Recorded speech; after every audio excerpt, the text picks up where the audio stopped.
अस्सलामुअलैकुम। आज की वीडियो में हम पार्ट्स ऑफ स्पीच का जो एक हिस्सा है कंजंक्शन उसको देखेंगे या कंपाउंड सेंटेंसेस किसको कहा जाता है उसको भी स्टडी करेंगे। तो इंट्रोडक्शन देख लें, कंजंक्शन को स्टडी करेंगे, compound sentences and dependent clauses, coordinating conjunctions and but और as well as so let's come to the video. Conjunction basically उसको कहा जाता है कोई ऐसा लफ्ज़ या एक्सप्रेशन जो कि दो सेंटेंसेस, क्लॉजेस, फ्रेजेस और अल्फाज को जोड़ता है, उसको कंजंक्शन कहते हैं। कंजंक्शन जो है वो वर्ड्स को भी ज्वाइन करता है और ग्रुप ऑफ वर्ड्स को भी एक दूसरे के साथ कनेक्ट करता है।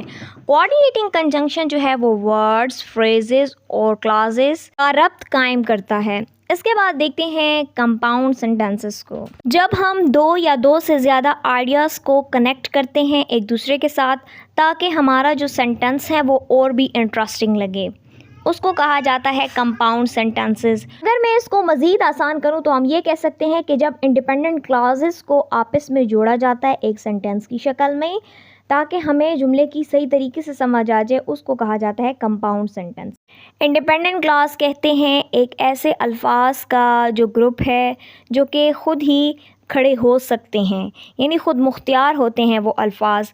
उनका एक सब्जेक्ट और प्रेडिकेट होता है जिससे जुमले की समझ आ जाती है। जैसे कि एग्जांपल देखें, द सन इज़ शाइनिंग, सूरज चमक रहा है, सब्जेक्ट और साथ में प्रेडिकेट दिया गया है। तो बस ये जुमला अपनी ज़ात में ही मुकम्मल लग रहा है, इसको मतलब कंप्लीशन की ज़रूरत है। हाँ, अगर हम इसको मज़ीद इंटरेस्टिंग बनाना चाहते हैं तो इसके साथ दूसरा इंडिपेंडेंट क्लास का जुमला जोड़कर उसको हम कंपाउंड सेंटेंस की शक्ल दे सकते हैं। अब कोऑर्डिनेटिंग कंजंक्शन किसको कहा जाता है? वो अल्फाज जो कि इंडिपेंडेंट क्लासेस को आपस में रब्त कायम करने के लिए मदद देते हैं। कुछ कंजंक्शंस यहाँ पे हैं जैसे कि एंड, बट, और इसके साथ साथ सबसे पहले हम कोऑर्डिनेटिंग कंजंक्शन एंड का जिक्र करते हैं जो कि टू सिमिलर आइडियाज़ को मिलाता है।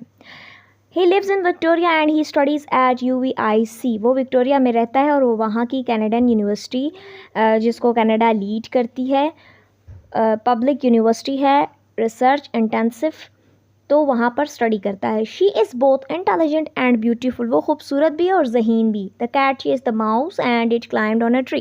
कैट जो है वो माउस के पीछे भागी लेकिन माउस दरख्त के ऊपर चढ़ गया।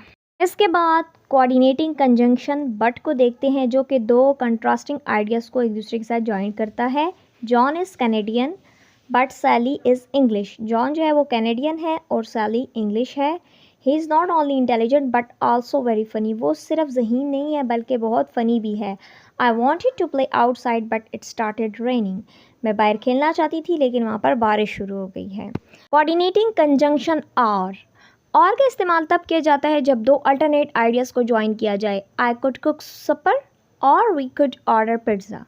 या तो मैं शाम का खाना बना लेती या फिर पिज़्ज़ा ऑर्डर कर लूँ। Would you rather go shopping और spend the day at the beach. क्या तुम शॉपिंग करने जाते हो या फिर बीच पर टाइम गुजारना चाहते हो दिन।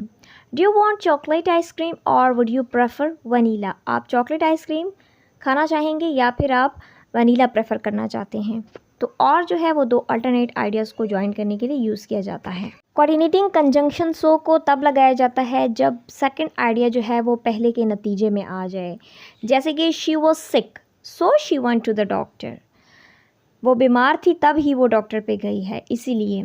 आई know you must be tired. मुझे पता है कि आप थके होंगे, so I will let you rest. मैं आपको छोड़ती हूँ कि आप आराम कर रहे हैं। He spoke so well that everybody was pleased. वो बहुत अच्छा बोलता है तभी सब उससे खुश होते हैं। यहाँ पे कुछ सेंटेंसेस दिए गए हैं, इसको आप लोग खुद ही कंपाउंड सेंटेंस बना लें। अब यहाँ पे देखें, she wanted to swim, the pool was closed. Next sentence है, the birds were singing, the sun was shining.